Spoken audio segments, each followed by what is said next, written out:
Great. Good morning and good afternoon, everyone. Welcome to a webinar hosted by the Cloud Standards Customer Council, Practical Guide to Cloud Management Platforms. My name is Tracy, Program Manager of the CSCC. So the Cloud Council has just published this new guide to cloud management platforms, and a link to the white paper is, you can see it here on this slide. It's also posted to our website, the Resource Hub section. If you visit cloud-council.org, you can pull it up there as well. And in the Attachments tab here on Bright Talk, just pointing your attention there for a moment, we have a direct link to the paper as well as a PDF copy of today's presentation for you. So Cloud Management Platform, or CMP for short, is an integrated product that enables the management of different cloud environments. And as enterprises shift to multi-cloud strategy or IT environments, a Cloud Management Platform provides the functionality that's needed to manage various cloud architectures, whether public, private, hybrid. So joining me today are three presenters, three people that helped to write the paper. Mr. Mike Edwards, Cloud Computing Standards Expert and Blue Mix Evangelist at IBM. Mr. Karl Scott, an Executive Consultant with Satori Consulting in Chicago, focusing on IT transformation, cloud, and security. And Mr. Bill Van Order, Lockheed Martin Fellow, also a member of the CSCC Steering Committee, and Bill leads Lockheed's Cloud Service Development Team. So thank you all for taking the time today to talk about cloud management platforms. So this year, the Cloud Council will publish about 10 papers that are sent to IT standards bodies, open source projects, and across our membership of nearly 700 cloud customer consultancies and vendor organizations. This year, we've delivered papers on hybrid integration, API management, securing workloads on cloud services, data residency, and blockchain. So you can see some of the topics we've covered.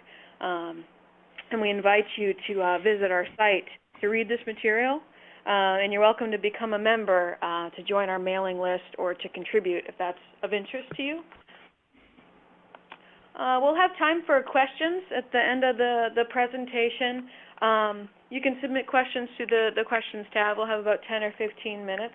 I jumped the gun on switching the slides, but I'm going to go ahead now and turn the presentation over to Mr. Karl Scott. Karl, it's over to you. Thank you. Okay, thank you, Tracy. So just to highlight, for this webinar, we're covering the cloud management platforms, as Tracy stated. Our intent is to address a few things. What is the CMP, or what is the cloud management platform? What's the relevant business challenges that's addressed by these platforms? What are the key functions? Also, too, in terms of, what's the evaluation criteria to look for? And from a context in terms of deployment considerations, what do you need to take into consideration there? And then last but not least, what's the CMP landscape? So those are the things that we're sort of covering today. So just going into the first topic in terms of the cloud management platforms, in terms of what it is, I'll start by sort of sharing the objective of a cloud management platform, and that's pretty much to simplify the management of resources, such as applications, data infrastructure across multiple clouds. Now, when we talk about multiple clouds, that includes private clouds such as on-premise, or those hosted by service providers as well too. And also too, in that context, we're certainly including public clouds as well. Now, as we speak about CMPs, at its core, the function of a CMP is to broker services in that hybrid cloud model. So as we take a look at cloud brokerage, NIST defines a cloud broker as an entity that manages the use, performance, and delivery of cloud services and negotiates relationships between cloud providers and cloud consumers. So that's pretty much what we go by in terms of the cloud broker definition as well too. Now, as described in the slide, There are several functions associated with the CMP. And we'll cover these functions in detail, shortly here. But and also too, we'll cover the integration points as well. So let's start to move forward, and we'll start focusing on the challenges to clarify exactly what those challenges are as it relates to organizations today. Now, as we take a look at the challenges that arise in most organizations, as they look to adopt the hybrid cloud model, the most common challenges include, maintaining visibility and control of resources. This includes managing spend, so that goes to governance, if you will. Also, too, the protection of, personally identifiable information and company confidential info, as workloads are distributed across multiple clouds, and also, too, that includes data as well. So that goes to the security aspect. And then also, too, what's, certainly a challenge as organizations adopt a hybrid cloud model is maintaining compliance with, such as with industry standards, industry mandates, such as PCI, and also, too, regulations such as HIPAA, if you will. Then last but not least, the challenge that most organizations deal with is really around latency and sort of managing, performance and, response times to make sure there's a great user experience. So those are the key challenges that, most organizations sort of face as they look to adopt the hybrid cloud model. And also, too, what we'll talk about now are the functions that helps to, speak to those challenges and also to address them in most organizations. Now, the capabilities or functions needed to enable that cloud brokerage are represented in the diagram on this slide.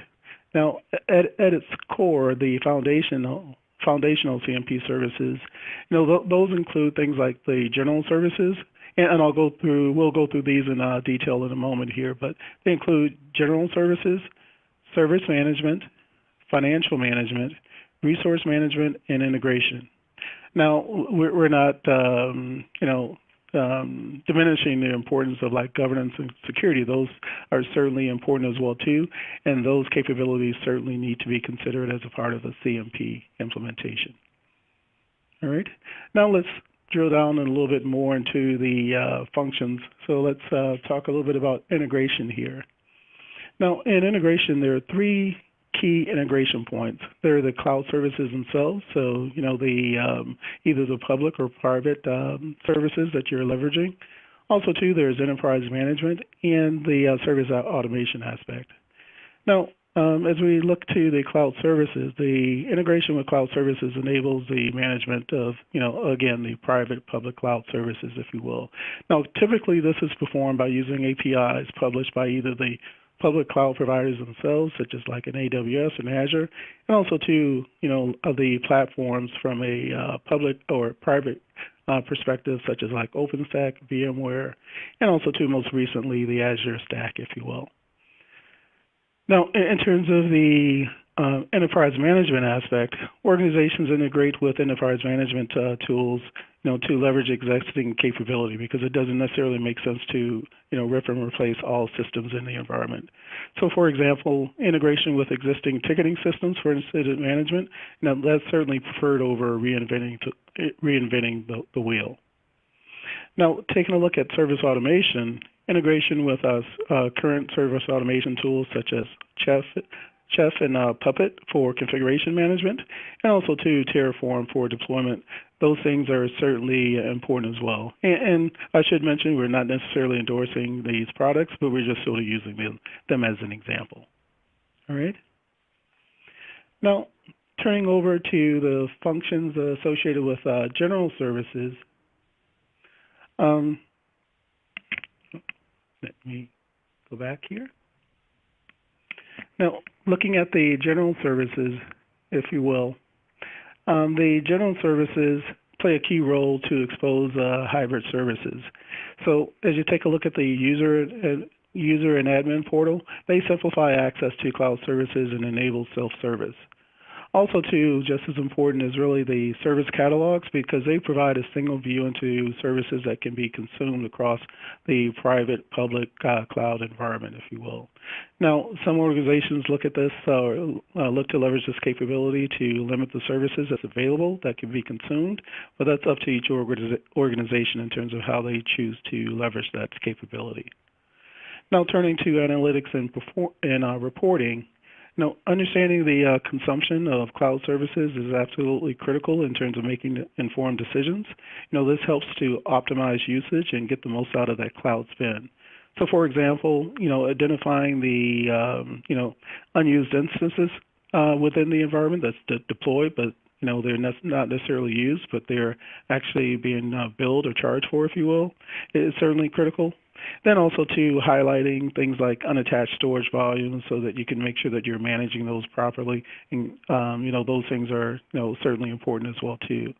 So that's just, a sampling or example in terms of some of the analytic capability that you may look for in terms of CMPs.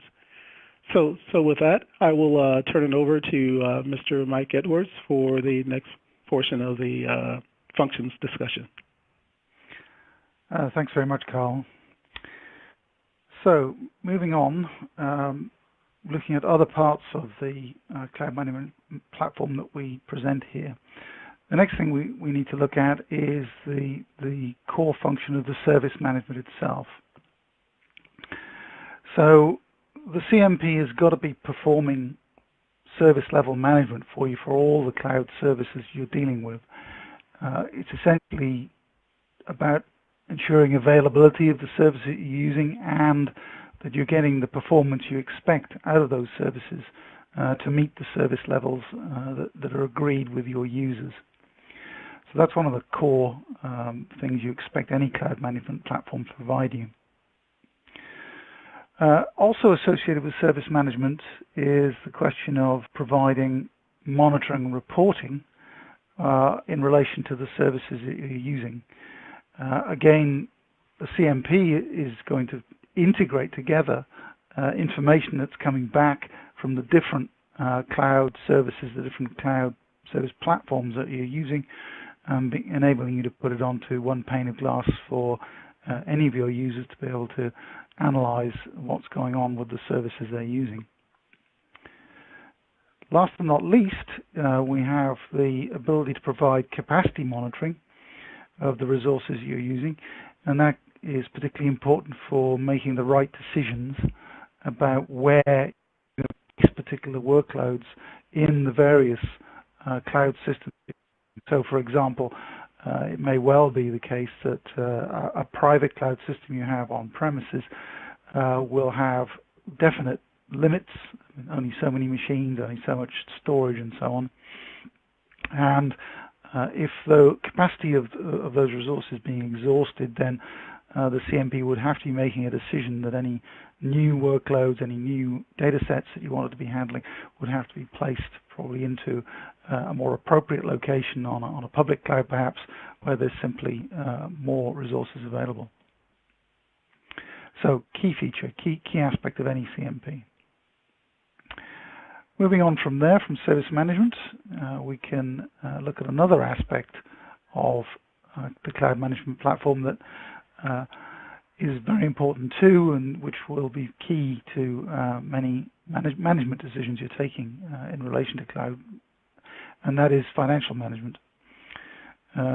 Certainly, most public cloud services and hosted private cloud services will have financial aspects to them, and increasingly organizations that have their own on-premises clouds are allocating costs out of those on-premises clouds back to the parts of the organization that are making use of them.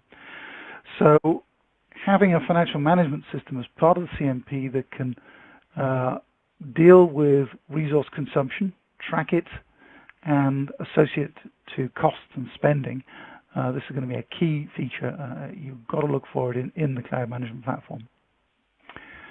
You should be looking for real-time analysis and reporting. of current usage, so you can see what you're currently spending, maybe whether you're above or below forecasts that you'd made for yourself. And then you should be looking for some predictive analytics to enable you to make budgetary projections into the future about your likely spend and whether you need to change course and do something differently if your budget is being overrun by the amount of use you're making. So the kinds of financial capabilities you ought to expect within the financial management package here, first of all, is straightforward metering. What are you using? Where? You should be looking for cost allocation. So can we identify the particular applications, data sets, databases, you name it. What are using resources and how much are they costing? And then being able to allocate that cost appropriately. Usually there's a need to derive from that the ability to do chargeback or show back to the departments in the organization who are ultimately being billed for this stuff. It's a very important feature, so you have to be able to take the applications and other resources and identify who they belong to and charge back the costs to those appropriate departments. The handling of invoicing is clearly going to be important, certainly in the case of dealing with public cloud suppliers or even hosted private cloud, because you'll be getting invoices from those cloud service providers, and you need to be able to, first of all, identify that the invoices are correct, that you've really used the resources that are being charged for, and that you can then take the invoices and again feed that into the chargeback system to allow it to allocate the costs appropriately. And last but not least, as we talked about previously a little bit, the ability to forecast where you're going to be next week, next month is another key factor. You'd hope to have that kind of analysis available in the financial management system. So moving on from financial management, the next feature you'd really like to have inside your CMP is the question of resource management. Fundamentally, cloud computing is about various kinds of resource. A lot of people think, of course, particularly about things like VMs or storage allocation, maybe object storage or file storage, whatever. But we should also remember that other kinds of resources may be involved. We may be allocating network capabilities and having to manage those. We may be allocating various kinds of software capabilities, either full applications or services, maybe databases and so on, that we also need to manage as part of our task. And we hope then that our cloud management platform is going to enable visibility of those various resources wherever they're being used, whichever cloud service provider or on-house platform is delivering them, and to be able to spin up those resources if they're required by some new application or by some increase in demand on existing applications. So the sorts of capabilities you need to be looking for in the resource management functionality is, first of all, discovery, making sure that we can find the resources that we're using or want to use, the ability to tag up those resources appropriately so we can identify who they're working for, which department, for example, the ability to provision and deprovision resources as needed. Cloud is nothing of it isn't a dynamic system. You know, maybe we need to allocate additional VMs on demand as additional workload comes in for, say, a particular application. The need to be able to orchestrate the different resources. A given workload may have a number of different resources that need to be pulled together to make it work, and we must make sure those are orchestrated appropriately so that the whole thing, the whole application is going to work properly for us. Another aspect that we should be looking to take advantage of in a proper cloud management platform is the ability to move stuff from one cloud platform to another, and we should be looking for migration capabilities to allow us to take out a set of resources from one particular cloud platform and then allocate them off to a new, different location as required, either by changing costs or changing in loading and demand. And Also not to be forgotten is that the whole question of management of assets and licenses, which sometimes come into play here, particularly if you're deploying to the cloud software you bought in from elsewhere, where a license comes into play. All that needs to be considered. Moving forward from resource management, the whole question of governance should also be remembered as part of any cloud management platform. Basically, when we're talking about governance, we're looking for the sort of high-level questions of we may have policies, corporate policies in place, for example, about what levels might need to be applied to particular applications. Or we may be worrying about our workloads, our systems complying to one another standards or regulations which affect our organization. So we need to be looking for appropriate, ideally policy-based governance capabilities built into the cloud management platform, which can get automatically handled as we perform deployments and spin up resources inside the cloud systems. So a key element that shouldn't be forgotten. And then the final element of that we need to consider in our cloud management platform is the question of security. Can never get away from security. It always matters.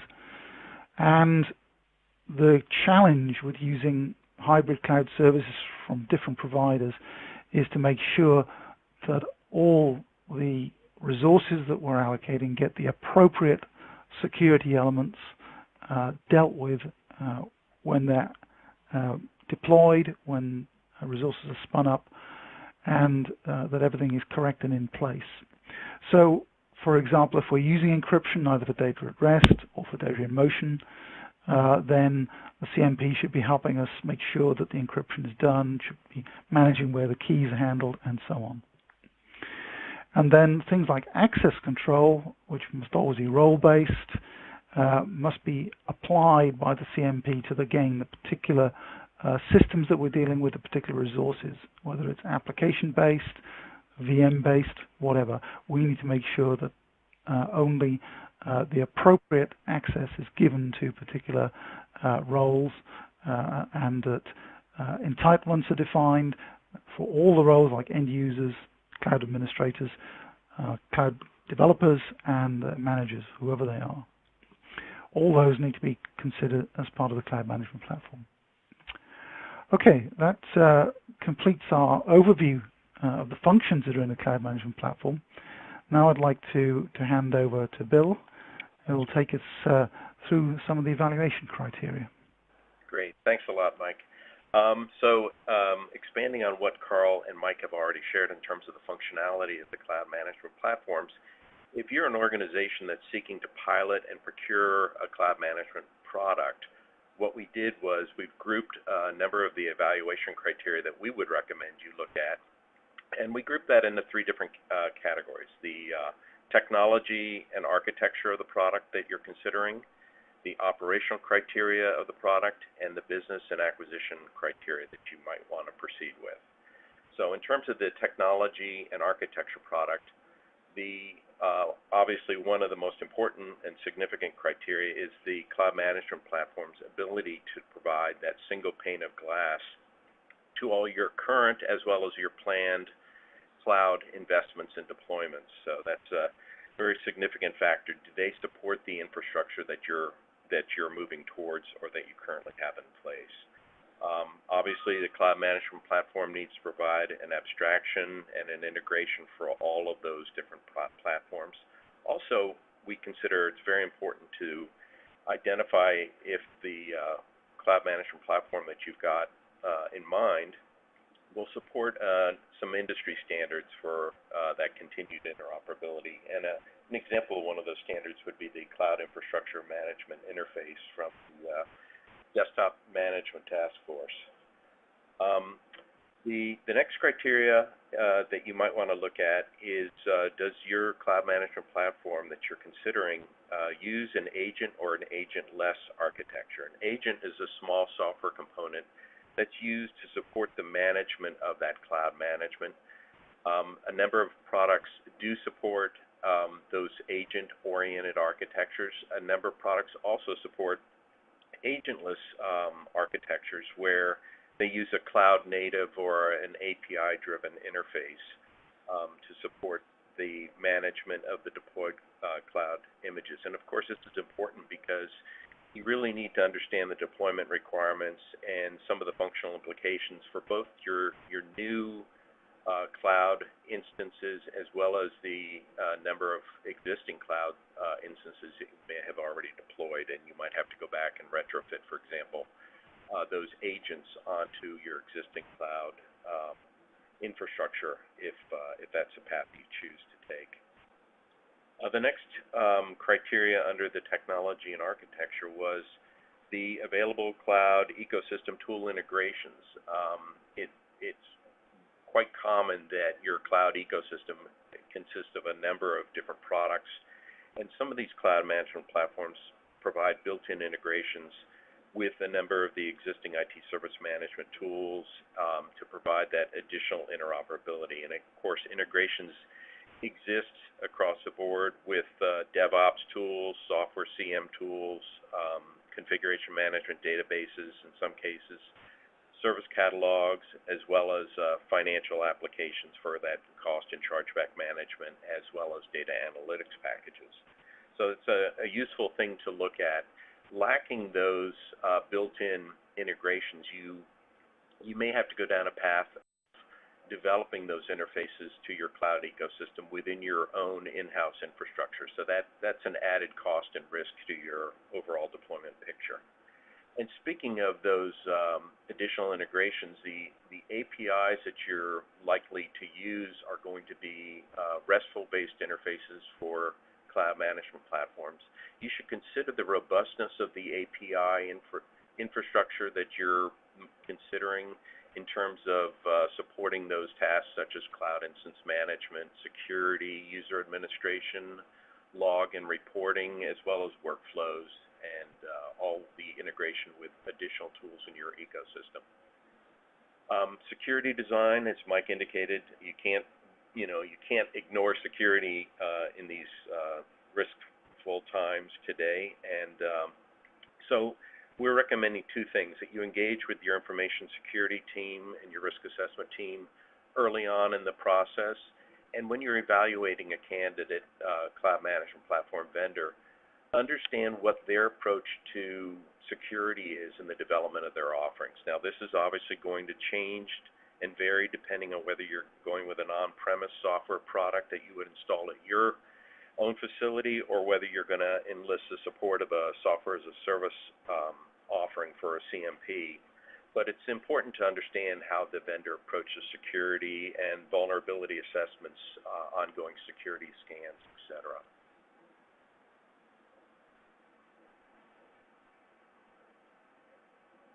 Under the operational criteria, what we're recommending is that you really look at, I skipped one chart here.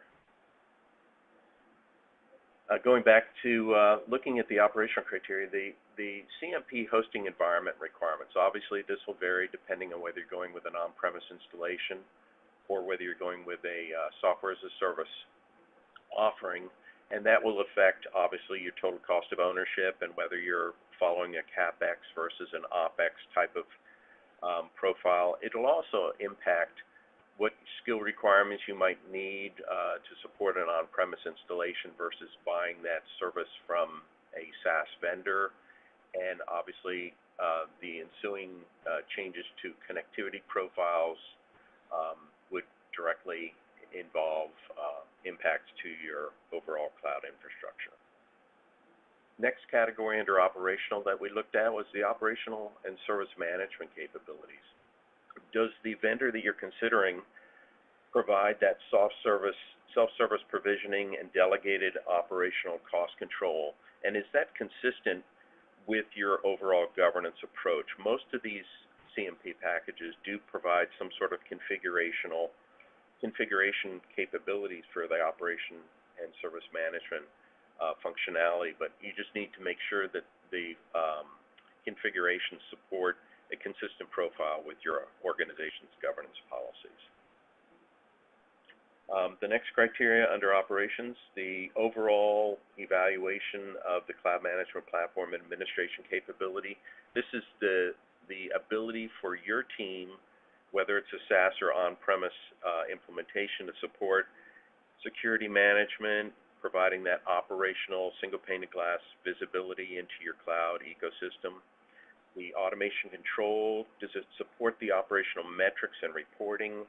Does it support the ability to delegate tenant resource quota assignments for cloud resources that they're allowed to deploy within their own span of control, and the overall governance approach that Mike had touched on.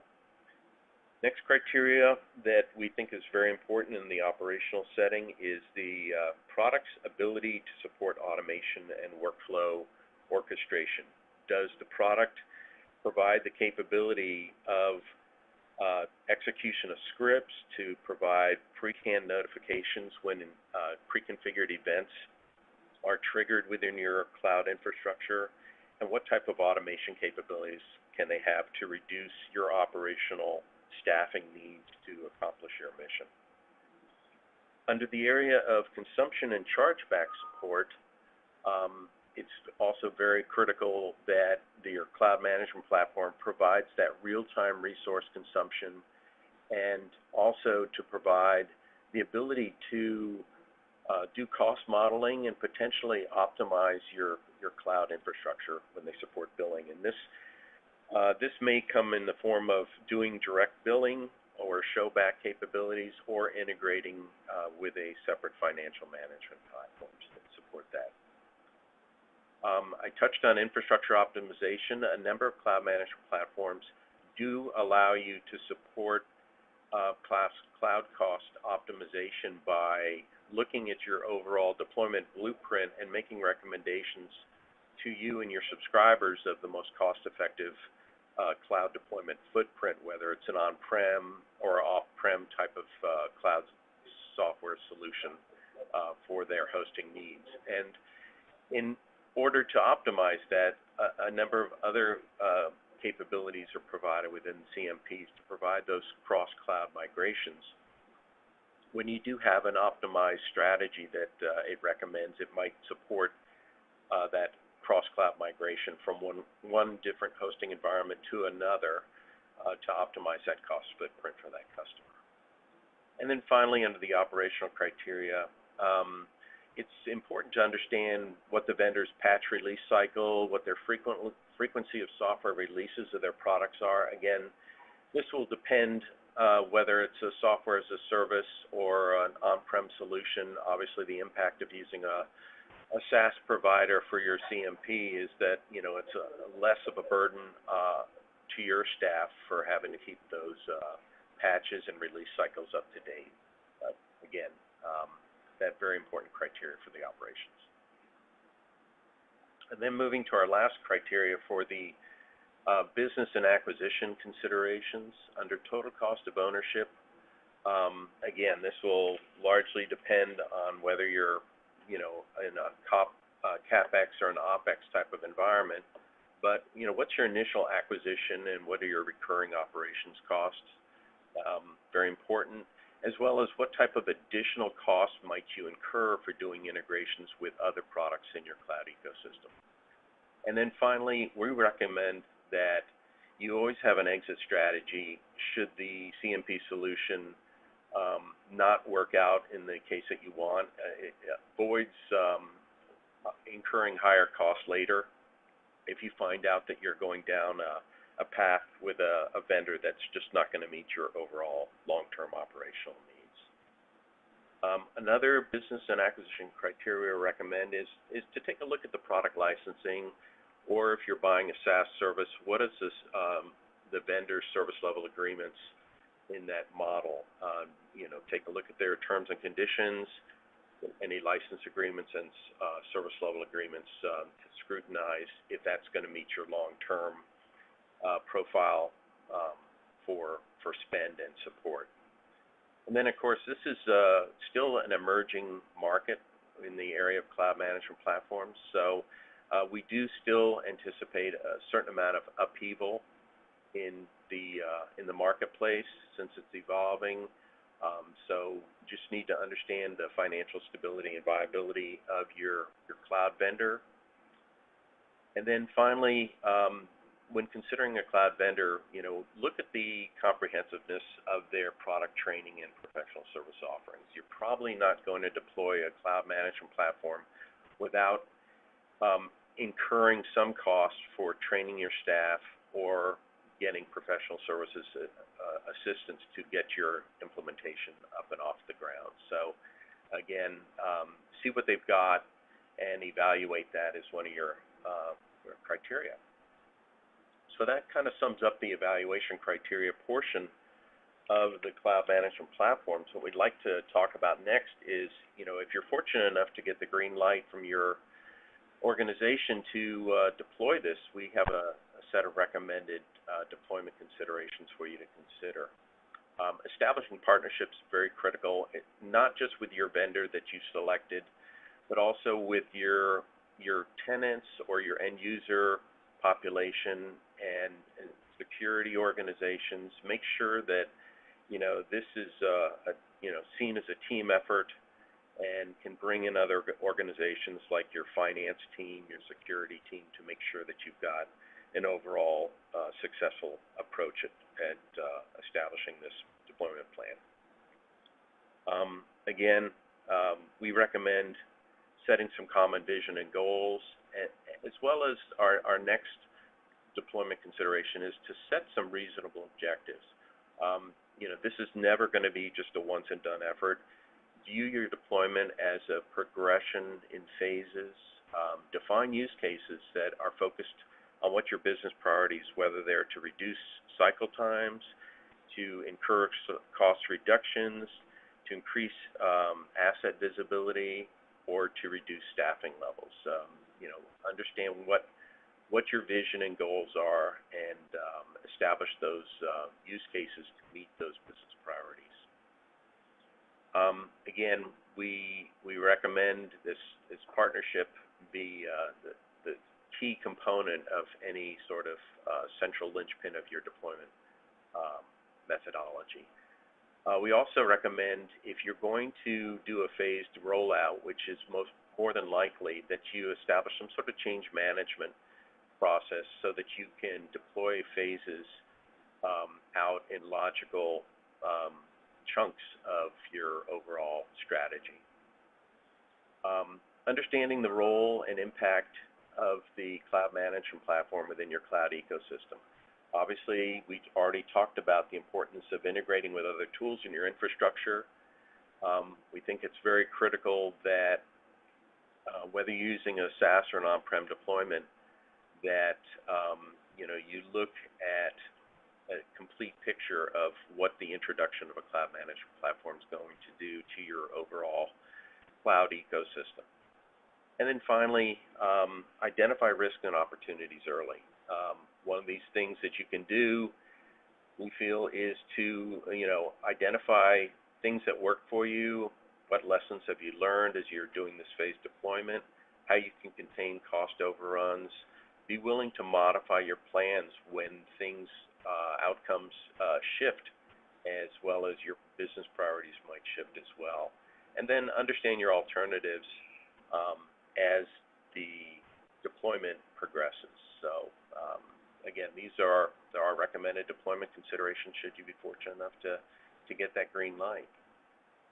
And then finally, as Karl indicated, we want to wrap up with just a simple survey of some of the cloud management platform landscape. As Karl indicated, the CSCC does not endorse any cloud management platform vendor, but we wanted to provide at least a partial listing of some of the major players in the cloud management platform. And so we're providing this landscape chart here. Obviously, this is just a partial listing of some of the major vendors in the market, and we do see the market dynamics continue to shift, but this would be a good starting point to understand where to take your cloud management platform roadmap. So at this point, I'd like to turn it back over to Tracy. Great. Thank you, Bill. And thank you, Mike and Karl, and everyone on the call. Now's a great time if you have questions to input them into Bright Talk. So we have plenty of time. We do have a couple coming in. And if you're not yet a member of the Cloud Council, we encourage you to join to have an impact on customer use case-based standards requirements, to learn all about cloud standards within one organization, and to help define our future roadmap. Membership is free, an open membership organization. And on this next slide, gone ahead and pulled out a few other papers on related topics that might be useful to you. There's a practical guide to hybrid cloud computing, a reference architecture for hybrid integration, our most read paper, Security for Cloud Computing, 10 Steps to Ensure Success. We'll actually be working on an update to that paper before the end of the year. So moving on to questions. And anyone, feel free to jump in at any time. But the first question is, what are some of the critical success factors for CMP implementation? Maybe that's a good one that everyone could chime in on. Tracy, this is Karl, and maybe I can start. Yeah. So as we take a look at CMP implementations, of course, it's like any solving any problem. The key is to really understand exactly what you're trying to achieve. You know, what's most important to you? Is it really to manage that cloud spend, or is it really to improve operational efficiency? So start there in terms of really identifying that problem. Then based on that, to sort of lay out that management architecture in terms of, okay, based on the charts that we were looking at before, what do you want to use in terms of enterprise management as we take a look at, say, for example, incident management, financial management, et cetera. So that sort of helps to identify what role that CMP is going to play within that architecture.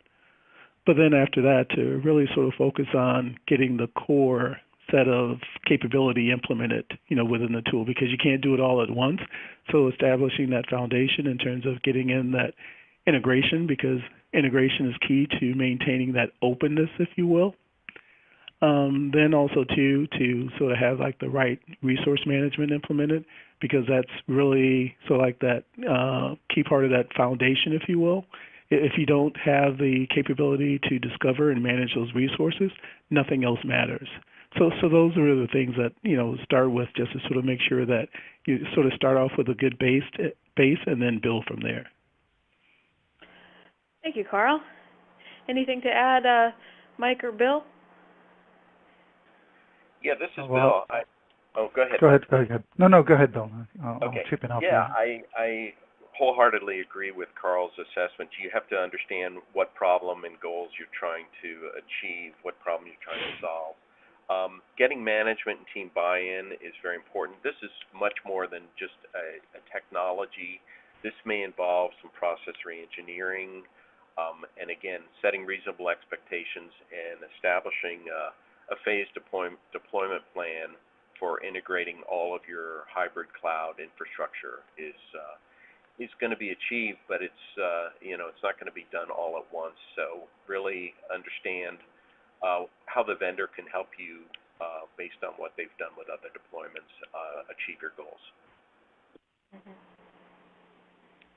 Yeah, Mike here. I think the big thing that's pushing the need to go to cloud management platforms is the fact that so many organizations now have these complex environments with multiple different cloud environments that they're dealing with. And they may have an on-premise cloud system that they deployed themselves, but then be using often multiple public cloud vendors to provide various types of service.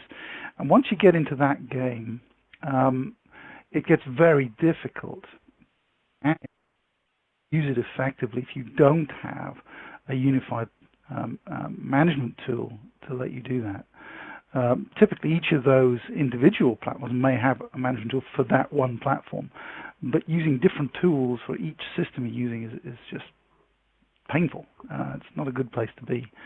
So that's the kind of thing that's pushing a lot of people who are using cloud into looking at and using cloud management platforms. You'll know soon enough when you need one, once you start using multiple cloud systems. Thank you. Next question. Are there cloud management platforms provided as a service? Hey, Tracy, this is Bill. I'll be happy to start off on that one. Yes, there are vendors that only provide software as a service solutions. I'll just throw one out again. We're not endorsing any of these products, but RightScale, for example, is a product with their cloud management platform that's strictly provided as a software as a service offering. There's no on-premise offering for that one. Mm-hmm. Yes, indeed, and of course there are, as with any cloud service, potential advantages to that, because if you purchase a product that you have to install yourself, then your people in your organization are going to have to understand how to do that installation, how to install all the bits, and then run it.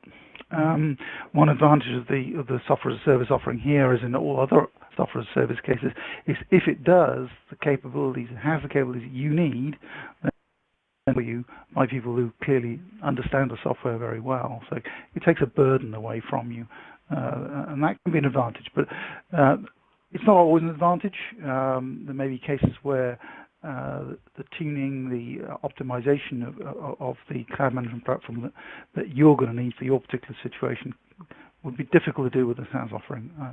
It does vary, though. There's no one answer. Mm-hmm.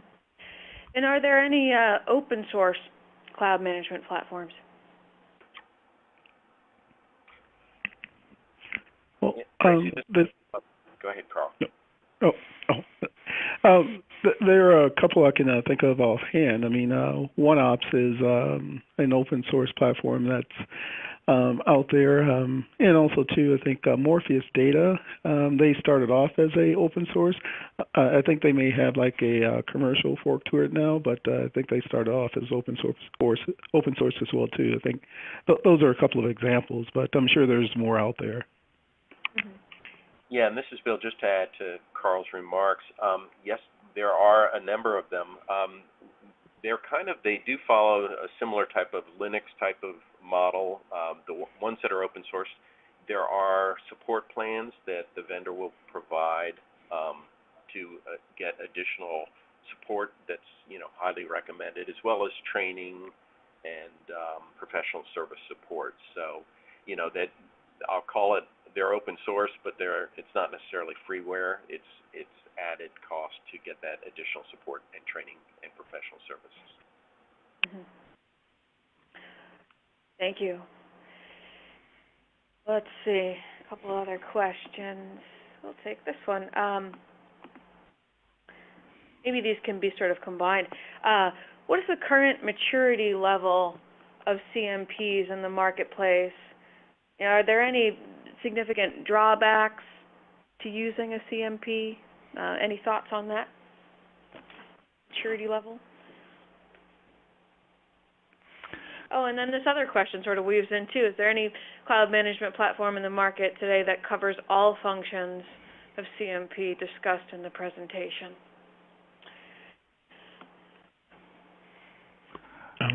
Let's deal with the drawbacks first, perhaps.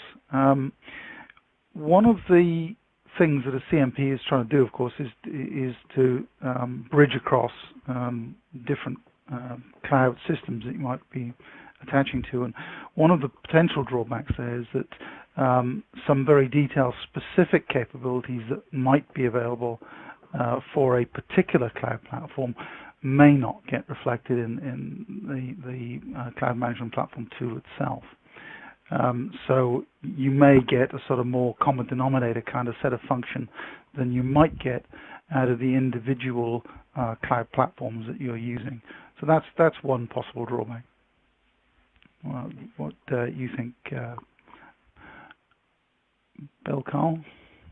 I wholeheartedly agree with you. I think the other drawback is, of course, it does take resources to stand up a cloud management platform. And again, you really need to understand why you're trying to create an abstraction layer of software for this. Is it for integration with a service catalog? Is it for a single pane of glass management view of your platform versus letting your cloud subscribers subscribe to, and use the either the on-prem or the off-prem console that's provided by your cloud vendors. Yep. And the only thing I would add to that is that, from a drawback standpoint, is really making sure that you have the right skills to pull it off, because, CMPs, as we sort of, laid out the capabilities during this discussion, it does require, specific skills to make sure that you can actually leverage the tool and derive the value that you're looking for. Now, how about some comments on the current maturity level of CMPs? Do you have any thoughts on that, Karl? Yeah, and that sort of varies. I mean, there's a pure play, providers that sort of up and coming that provides very good capability specific to hybrid cloud management. Then also too, there's sort of like the traditional players like the say for example like the VMCs that also to sort of adapted their existing platforms to provide the capability. Now, there's no right or wrong, but as you sort of take a look at maturity level, the pure play may be a little bit, further along in terms of, specific capability, to the cloud. But, and also too that, having said that, that sort of varies by platform. So, if you're sort of looking at the CMPs, you just really have to sort of take a look at each supplier and sort of, evaluate them on their own merits, if you will.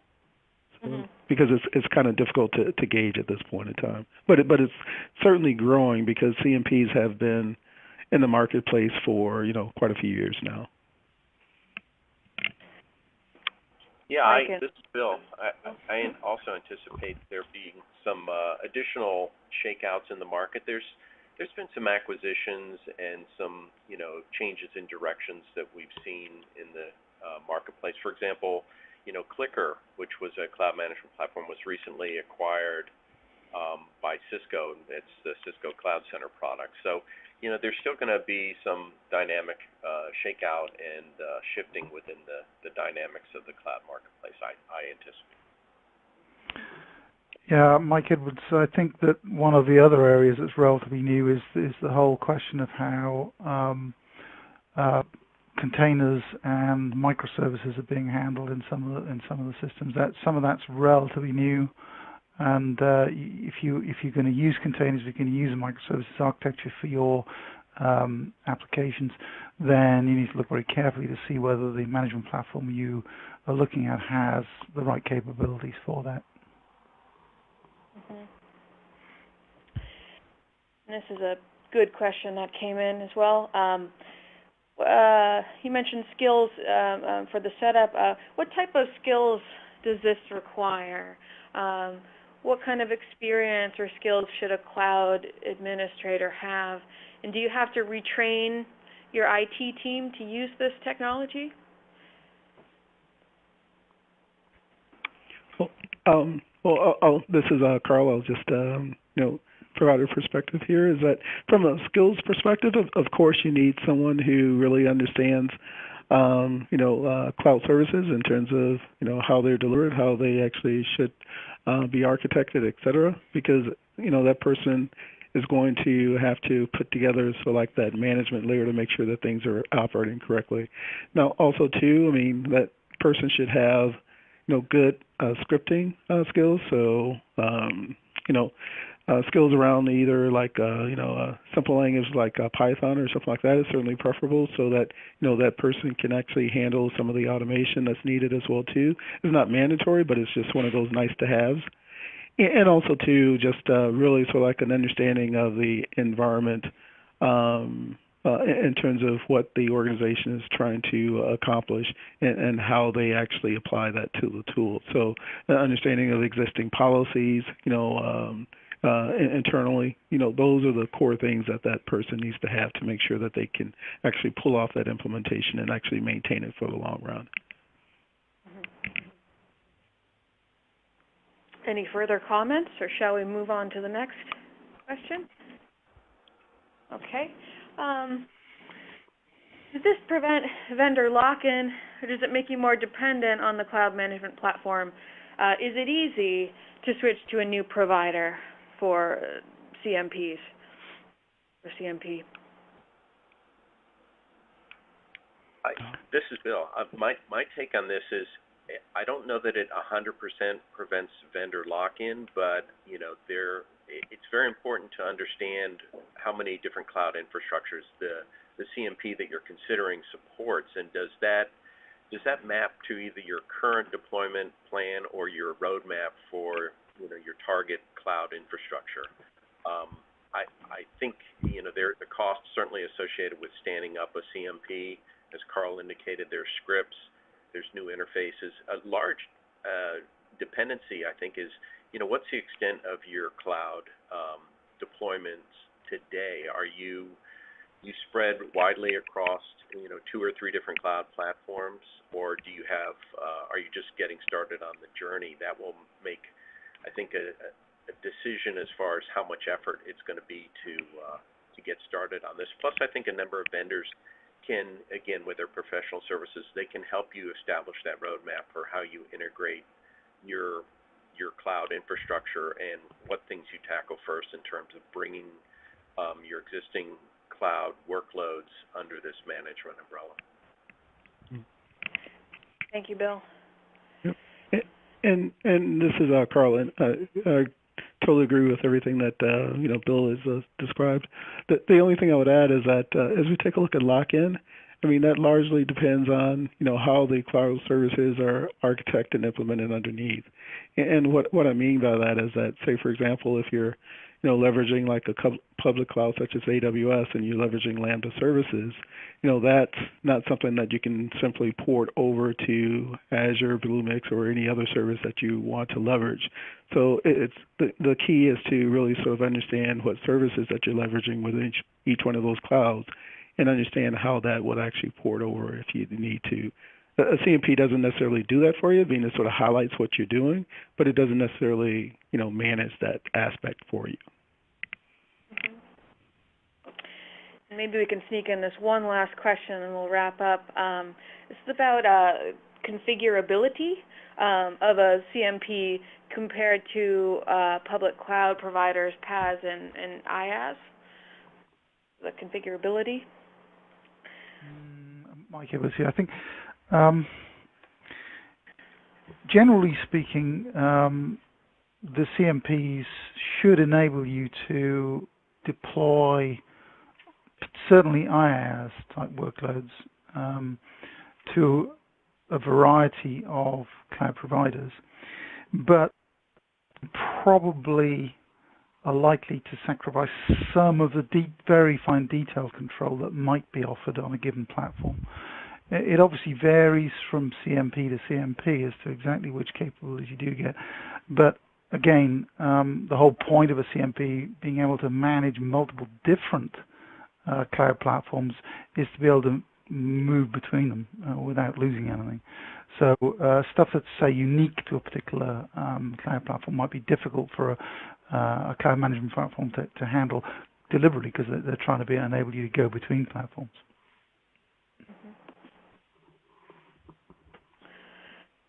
Great. Any other comments? I think we're good timing. Thank you, Mike, Karl, Bill, for your time today, and everyone on the call.